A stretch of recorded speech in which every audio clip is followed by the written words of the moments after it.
Hajar Al-Asqalani yang disyarah oleh Syekh Nawawi Al-Ghazali. Mari kita menghadiahkan Fatihah kepada muallim, musannif, pengarang kitab ini, termasuk guru-guru kita, mudah-mudahan mengalir keberkahan kepada kita sekalian, dan mudah-mudahan kita mendapatkan berkah dan rahmat dari Allah Subhanahu wa taala. Bisirril Fatihah. Ya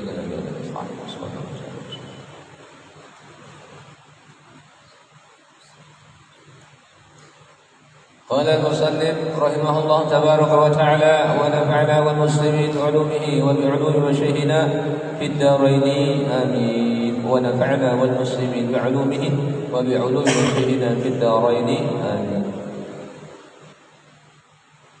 Pada malam ini kajian kita adalah nasihat dari sahabat baginda Nabi besar Muhammad sallallahu alaihi wasallam dalam bab humasi. Kita berbicara tentang nasihat dari sahabat Nabi, yaitu Abu Bakar As-Siddiq radhiyallahu anhu, yang terkenal jujur sehingga dikasih nama dengan As-Siddiq. Jadi yang membenarkan tentang peristiwa Isra wal Mi'raj baginda Nabi besar Muhammad sallallahu alaihi wasallam, yang pertama kali membenarkan kisah daripada Al-Isra wal Mi'raj Nabi besar Muhammad sallallahu alaihi wasallam. Jadi wal maqalatur rabi'atu an Abi Bakr As-Siddiq radhiyallahu anhu. Maqalah yang keempat dari Abu Bakar As-Siddiq radhiyallahu anhu, semoga Allah meridainya. Az-zulumatu khamsun minal asya was-suruju laha khamsun.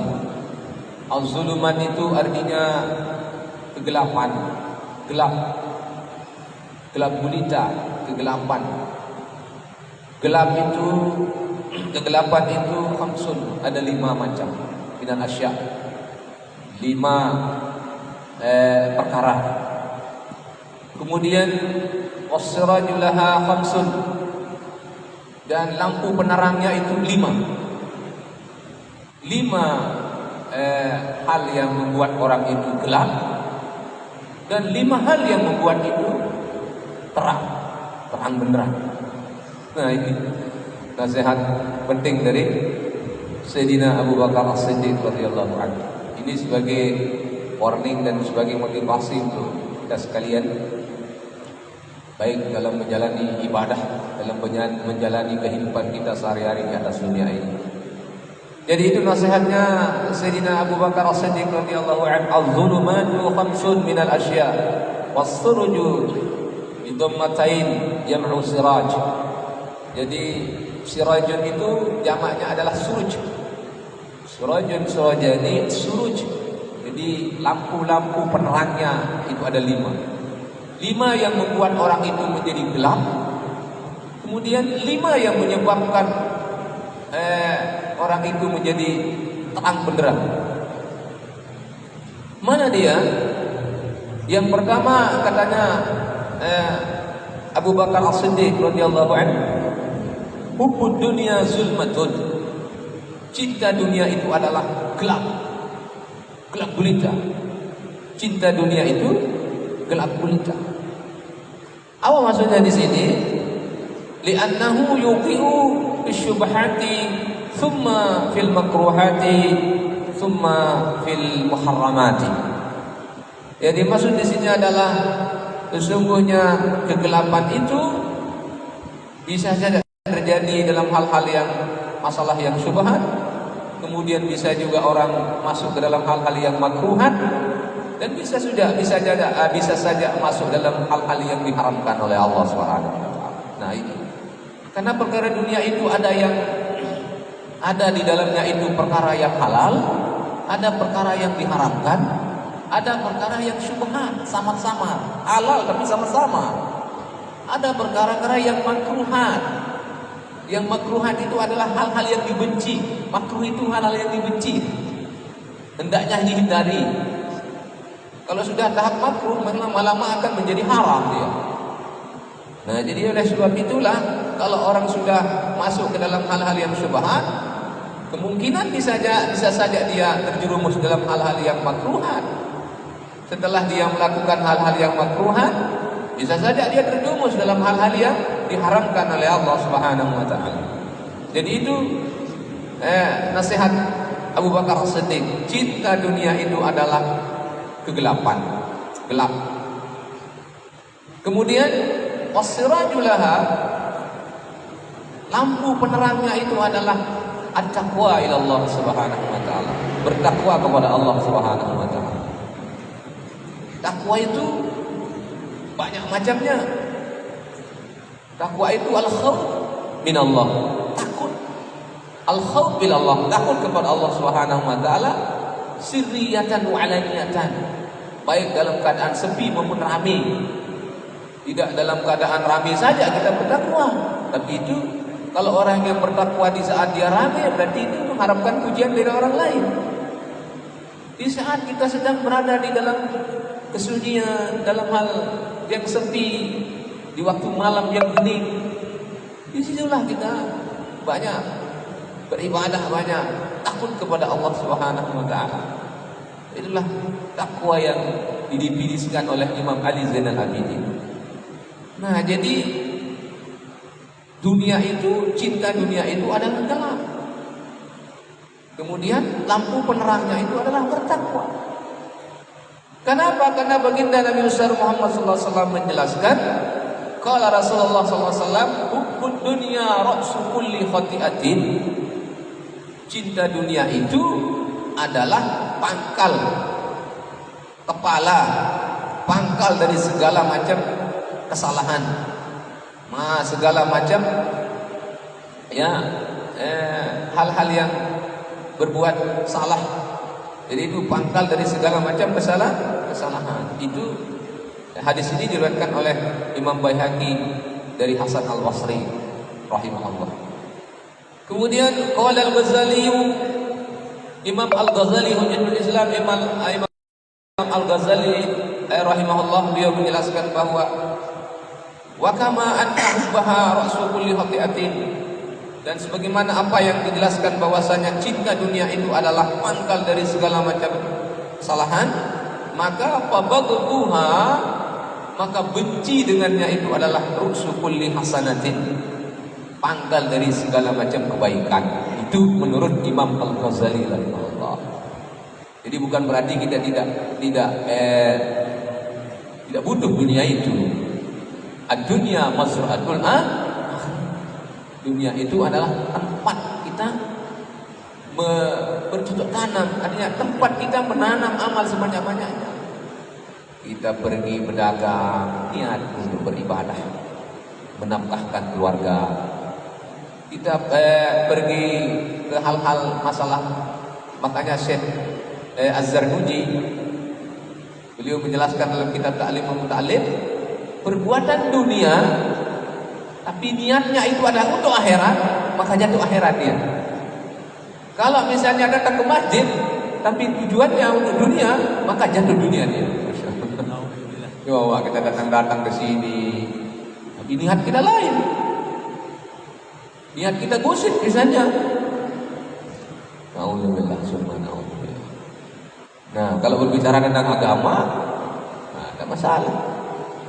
Kalau berbicara tentang dunia, tentang politik misalnya, jauh dari rahmat Allah Subhanahu wa taala. Kenapa masjid ini tempat orang sujud, tempat berzikir kepada Allah, tempat kita banyak baca Quran, tempat kita mengaji, tempat kita melakukan hal-hal yang baik. Itu yang diharapkan di masjid itu. Itu yang pertama. Jadi cinta dunia itu adalah kegelapan. Jadi yang mampu meneranginya itu adalah bertakwa kepada Allah Subhanahu wa taala. Takwa itu maksudnya apa di sini? Al-ihtirazu bi ta'atillah an 'uqubatih.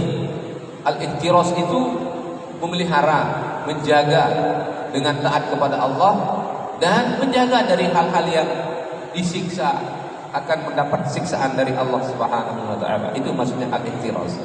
Takwa itu memelihara dirinya, selalu merasa diawasi oleh Allah Subhanahu wa taala di mana saja dia berada. Lalu dalam pengawasan Allah Subhanahu wa taala. Tidak ada yang luput dari pandangan Allah. Kalau kita ini manusia biasa yang lemah, ya, yang kita tidak tahu bahwa amal kita ini diterima apa enggak.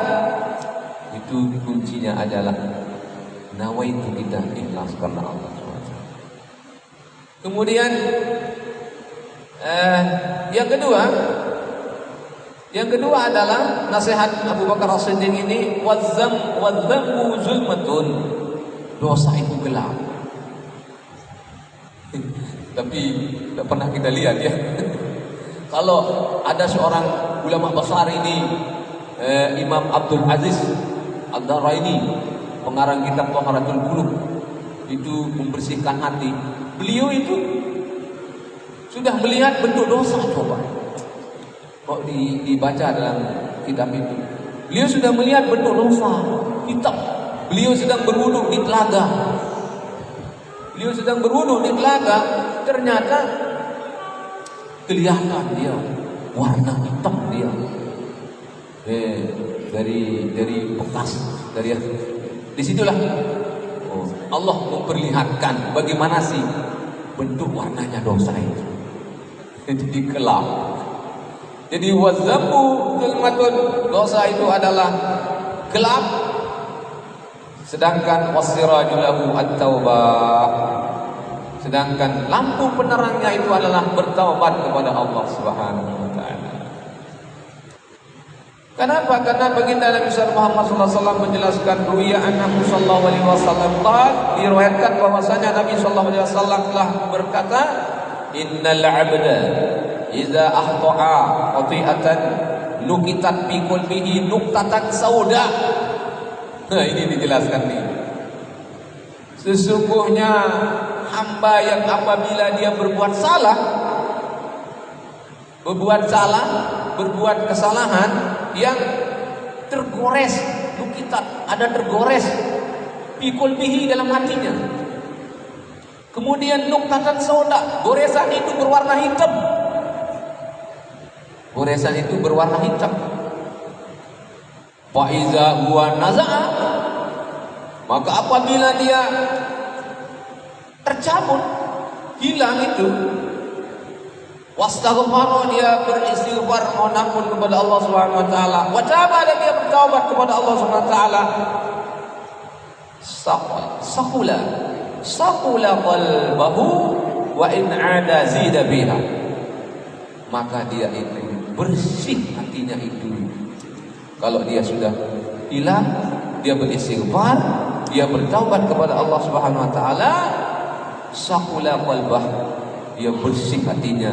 Wa in 'ada zida biha, dan jika dia kembali, dia berbuat dosa, kembali dia zida biha, bertambah lagi goresan warna hitam itu dalam hatinya, yang hatta ta'u ala qalbi, sehingga dia lebih meningkat lagi itu, lebih meningkat lagi itu goresan-goresan yang berwarna hitam itu.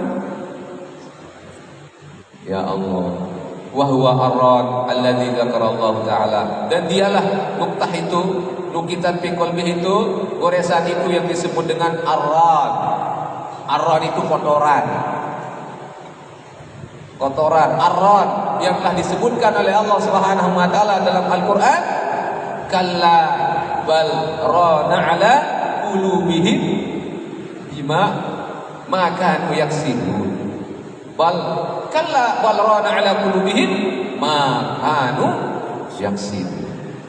Tidak, katanya dalam Al-Qur'an, tidak. Akan tetapi dia telah mengotori hati mereka itu, maka yang sibuk terhadap apa yang mereka telah lakukan di atas dunia ini. Nah, itu disebut dengan, dalam Al-Quran disebut dengan ar-rad, kotoran yang launuhu sauda, warnanya itu warna hitam yang tidak pernah kita lihat. Itu gambaran saja. Dan itu juga disebutkan dalam hadis dan ayat Al-Quran, bahwa bintik-bintik hitam itulah yang disebut dengan rad, dosa-dosa yang pernah kita lakukan di atas dunia ini. Pokoknya intinya kita banyak istighfar kepada Allah, minimal minimal astagfirullahaladzim sebelum subuh. Coba. Kalau tidak salah Nabi Daud alaihissalam disebutkan dalam kitab Makasyifatul Qulub, membuka hati, terbuka hati. Itu ada kitab yang namanya Makasyifatul Qulub. Nabi Daud itu ketika dia masuk di ruang halwatnya, ruang ibadahnya, dia tempat yang sepi, tahu-tahu setelah ibadah beliau melihat ada ulat yang keluar dari tanah itu. Rame dia keluar ulat itu, berbondong-bondong dia keluar. Sehingga Nabi Daud ini bertanya-tanya dalam hatinya dia, apa yang dilakukan oleh ulat ini? Untuk apa diciptakan ulat ini oleh Allah Subhanahu wa taala? Katanya dalam hatinya, tanya dalam hatinya. Sehingga Allah menampakkan kekuasaannya. Ulat itu berbicara, coba. Ya, termasuk semut, binatang-binatang itu. Kok dia berbicara? Semut merah, artinya ulat merah. Berbicara dia apa katanya? Oh, saya keluar di atas dunia ini, katanya. Saya diciptakan jadi untuk bertasbih. Jadi di pagi hari itu saya membaca la ilaha illallah di malam 1000 kali, alfa marratin 1000 kali. Ini ulat itu. Saya diciptakan oleh Allah, katanya saya keluar di atas dunia ini. Saya bertasbih, saya berzikir dengan kalimat la ilaha illallah itu 1000 kali setiap hari. Pas masuk di malam hari katanya dia berselawat kepada Rasulullah SAW alfa marratin 1000 kali lagi, coba. Diperdengarkan oleh binatang itu yang kecil itu, diperdengarkan oleh Allah SWT, bisa ngomong. Sehingga apa katanya ulat itu, binatang itu? Kalau engkau, apa yang engkau lakukan yang mungkin barangkali dengan kalimatmu, dengan zikirmu, saya bisa lakukan itu, katanya. Sehingga dia mengatakan, saya tidak mampu. Walaupun dia ini binatang, kita manusia ini kalah dengan binatang yang bertasbih. Ternyata dia diciptakan oleh Allah SWT. Semua ada hikmahnya. Termasuk ayam berkokok sebelum subuh itu, itu ada hikmahnya itu balik itu. Itu kalau kita kaji itu dalam ilmu tasawuf, yang berkokok itu kan. Jadi ada makna di balik berkokoknya ayam ini, bertasbih. Kalau sebagian ulama mengatakan subuh kudus, subuh kudus. Ada yang bilang bertasbih ya, ya coba ya Allah. Tapi kita mendengar ayam berkokok, semakin kita perbaiki selimut kita. Apalagi musim hujan nanti ya. Apalagi musim hujan. Luar biasa. Dari binatang saja 1000 kali dia berzikir kepada Allah. Sementara kita baru 100 kali saja sudah. Malah tidak mampu sampai 100 kali. Duduk saja kalau hal kebaikan itu terasanya itu 1 jam itu atau 15 menit sampai berjam-jam rasanya. Kalau perbuatan dunia, kalau kita duduk berjam-jam rasanya sebentar sekali. Coba aja kita bandingkan, misalnya pergi main, misalnya atau nongkrong di mana ke nongkrong, hal-hal yang duniawi misalnya. Rasa dia berjam-jam masih terasa sebentar. Kalau kita duduk di majelis ilmu saja tak sampai 1 jam, atau khutbahnya orang misalnya berkhutbah saja panjang khutbahnya, keren orang di makmumnya di belakang, atau dia tidur atau dia menguap, atau dia panjang aja ceramah kita itu dikeren, mendem orang. Semacam batuk, pura-pura batuk dia. Itu hal yang baik. Padahal masalah-masalah ukhrawi kan akhirat. Tapi kalau masalah dunia itu ya Allah, kita sholat. Coba kita sholat nyampe tak 5 menit? Kadang-kadang tak nyampe 5 menit, tapi terasa lama. Apalagi orang ayat-ayatnya panjang misalnya, terasa kita ngomel kita di belakang. Ya Allah, inilah berat kalau perkara-perkara akhirat. Kalau perkara-perkara duniawi itu ringan itu. Nah jadi dosa itu adalah gelap. Jadi yang mampu menerangi atau jadi penerangnya itu adalah bertaubat kepada Allah Subhanahu wa taala. Kalla bal rana ala qulubihim ma kanu yaksibun. Rawahu Imam Ahmad wa Tirmizi wa Ibnu Majah wa Nisa'i wa Ibnu Hibban wal Hakim. Nah, banyak perawinya ini. Kemudian yang ketiga, yang pertama tadi adalah cinta dunia itu adalah gelap. Yang mampu meneranginya, jadi penerangnya itu adalah bertakwa kepada Allah Subhanahu wa taala. Kemudian yang kedua adalah dosa itu adalah gelap, maka yang menjadi penerangnya adalah bertaubat kepada Allah Subhanahu wa taala. Yang ketiga, apa katanya nasihat Abu Bakar As-Siddiq radhiyallahu anhu? Yang ketiga adalah wal kubru zulmatun was-siraju lahu la ilaha illallah Muhammadur Rasulullah. Kubur itu gelap. Kubur itu gelap. Sedangkan yang mampu menerangi kubur itu adalah, jadi penerangnya adalah sering membaca kalimat la ilaha illallah Muhammadur Rasulullah. Makanya itulah tradisi para ulama-ulama kita, termasuk di Sumbawa ini, kalau sudah baca la ilaha illallah itu panjang. Kalau di zikiran itu ya la ilaha illallah, la ilaha illallah, luar biasa. Itu ulama-ulama kita dulu. Nah, tapi jangan sampai tak sempurna baca la ilaha illallah. La ilaha illallah, illallah. Nah, itu illallah. Nah, itu yang maksud la ilaha illallah, la ilaha. Kan kalau ilmu orang para ulama-ulama sufistik itu kan, dia tarik nafas dari ujung kiri, dari sebelah kiri, la ilaha illallah, la ilaha illallah. Dari sini ngambilnya, dari sana buangnya. Mungkin di sini ada pikiran yang tidak baik, di dalam pikirannya itu dia berniat, jadi semoga pikiran-pikiran yang gak baik itu, nah itu terbuanglah melalui yang kanannya. Nah, jadi dosa-dosa itu terbuang melalui yang kanannya. La ilaha illallah, buanglah. Sama seperti orang sholat bersedekap.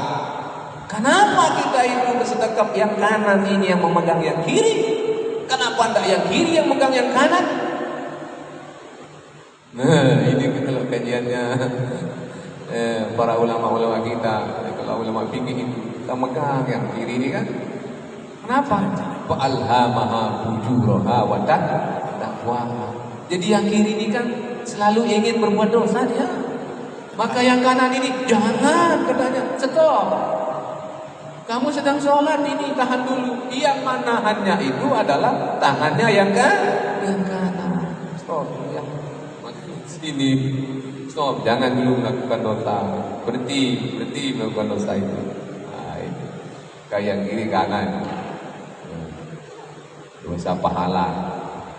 Nah, jadi itu kubur itu adalah gelap, dan jadi penerangnya itu adalah kalimat la ilaha illallah Muhammadur Rasulullah. Ruya annahu sallallahu alaihi wasallam qala, diriwayatkan bahwasanya Rasulullah sallallahu alaihi wasallam telah bersabda, innallaha ta'ala harrama 'alan nar, sungguhnya Allah Subhanahu wa taala telah mengharamkan atas neraka man qala, siapa yang mengatakan la ilaha illallah, tiada Tuhan selain Allah, ia berdagi biha wajah Allah, benar-benar dia mengharap padanya wajah Allah, keredaan Allah Subhanahu wa taala, maksudnya keredaan Allah Subhanahu wa taala. Jadi dengan ikhlas karena Allah Subhanahu wa taala. Man qala la ilaha illallah mukhlishan dakhala jannah, barang siapa yang mengatakan la ilaha illallah dengan ikhlas, maka dia masuk surga. Ini ada pertanyaan sahabat ini. Qalu ya Rasulullah, mereka bertanya para sahabat itu, ya Rasulullah, wa ma ikhlasuha? Mana yang masuk dengan ikhlas itu? Mana yang gambaran orang ikhlas itu? Apa katanya? Qala, kemudian Rasulullah SAW menjawab, "Antah juzakum an kulli ma haramallahu alaikum." Nah, jawabannya Nabi adalah engkau terhalang dari segala apa yang telah diharamkan oleh Allah Subhanahu wa taala atasmu. Artinya menjaga dirinya atau terhalang dari hal-hal yang diharamkan oleh Allah. Dia tidak mau melaksanakan hal-hal yang haram. Itulah yang dimaksud dengan ikhlas. Dia menjaga dirinya, dia menghalangi dirinya dari hal-hal yang diharamkan oleh Allah Subhanahu wa taala. Ada pertanyaan? Oh iya. Masih tinggal 2. Kita habiskan atau? Oh iya, coba.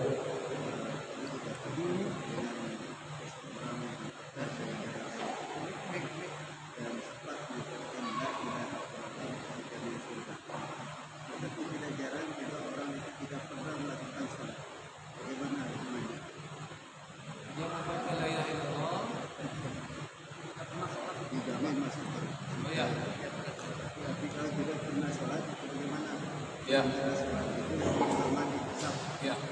As-salatu awwalu ma yuhasabu bil 'abdi yaumil qiyamah as-shalah. Awal perkara yang akan dihisab nanti salat. Siapa yang salatnya baik, maka baiklah seluruh amal perbuatan. Yang jelek, maka jeleklah seluruh amal perbuatan. Ada pertanyaan, semua akan masuk surga itu. Dalam hadis ini, dalam hadis sahih, in zana wa in saraq. Meskipun dia telah berbuat zina dan dia mencuri, masuk surga dia. Kalau dia pernah melafazkan kalimat la ilaha illallah di akhir ayatnya, dia benar-benar bertaubat kepada Allah SWT, tidak pernah sholat, dia telah berzina atau dia telah mencuri. Inzana wa insaraq. Oh, meskipun dia sudah berzina atau mencuri ya Rasulullah. Naam, inzana wa insaraq. Iya, walaupun dia telah mencuri dan berzina katanya. Tapi kapan dia masuk surga? Kan begitu dong. Hatta orang yang melafazkan kalimat la ilaha illallah tidak gandeng dengan Muhammad Rasulullah, maka itu juga akan masuk surga. Tetapi dia berada di surga yang min asfalin nar, min darkil asfalin nar. Jadi berada di neraka yang paling bawah. Orang yang mengatakan kalimat la ilaha illallah itu, maka dia disempat mengatakan la ilaha illallah ini Muhammad Rasulullah, tidak pernah dia beribadah kepada Allah. Dia sudah berzina, mencuri, tapi sempat dia mengucapkan kalimat tauhid, maka dia berada dalam neraka yang paling bawah.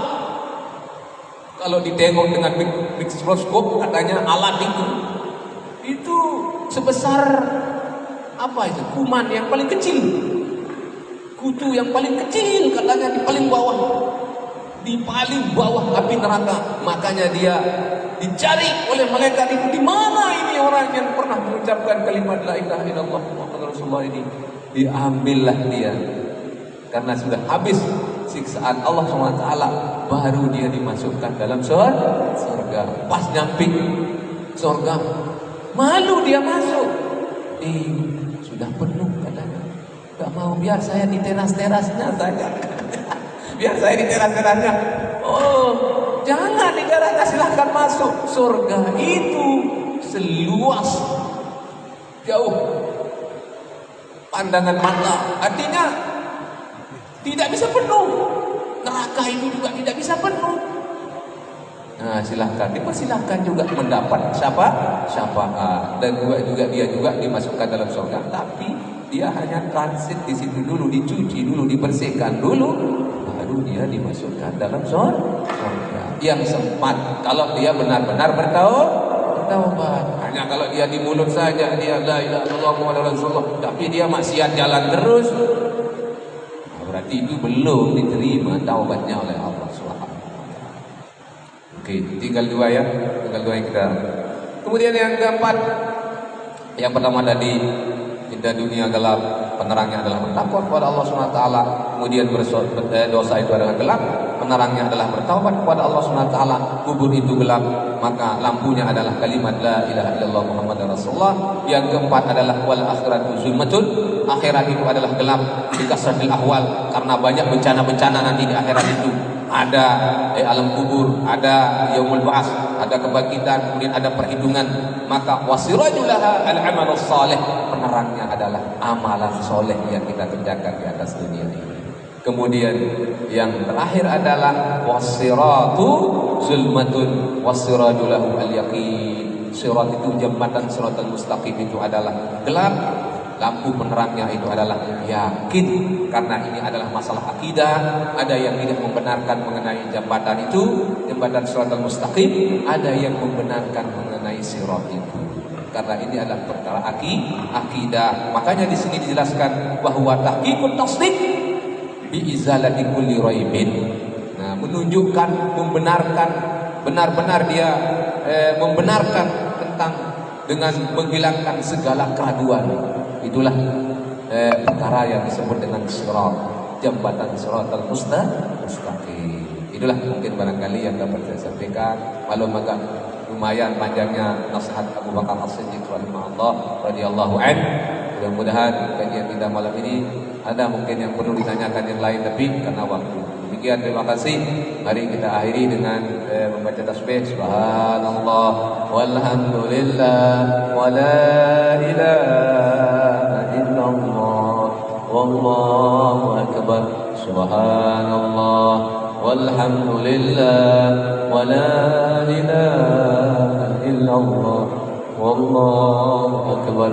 Subhanallah walhamdulillah wa la ilaha illallah wallahu akbar. Subhanallahumma wa bihamdika asyhadu an la ilaha illa anta astaghfiruka wa atubu ilaik. Wallahu biwal hadi ila sabil rasyad. Wassalamu alaikum warahmatullahi wabarakatuh.